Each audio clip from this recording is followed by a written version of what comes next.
Well, as Elisa said, not too much rain, but it is spitting just a little bit. So shout out to the Color 10 hat. I appreciate it extra this morning. You can see Walnut is typically a through street, right? But that is not the case this morning. We have reports of trees blocking the roads in multiple places throughout Springfield. And neighbors out here are surveying the damage as they wake up to see, in some cases, trees on top of their houses. I actually just spoke to a neighbor who said they've already contacted insurance to get another place to stay, because if you can tell around me, it's really dark, of course, because it's 5 a.m., but also because there is still no power on this street, which was the case when I visited neighbors earlier this morning. And I want to show you some video elsewhere on the street as well. There are trees down on multiple homes, trees down on a car is what a neighbor told me.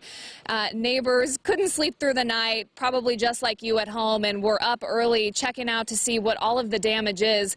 Now, one of the neighbors is reportedly, she told me she's trained as an EMT, so really nice. She was going around and checking on people, making sure there were no injuries. She said so far it seems like everyone's safe and sound, and people got out their old-fashioned flashlights to see what was happening. We had a pretty major tree fall on the roof.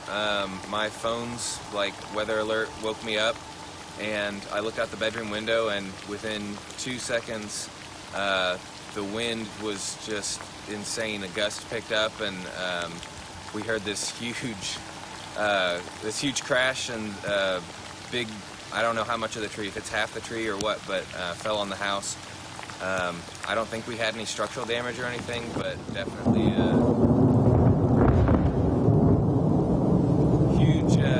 huge piece of the tree fell on the house, so it's going to be a lot of cleanup.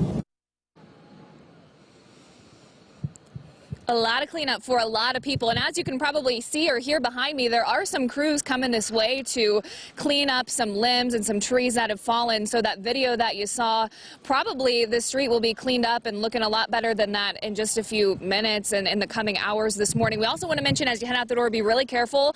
On my way here, Glenstone and Division, the light was completely out, not even blinking red, completely black. So were all of the businesses along the left side of Glenstone. So make sure and leave yourself a few extra minutes as you head out the door. Reporting live in Springfield, Lauren Barnes, Ozarks First.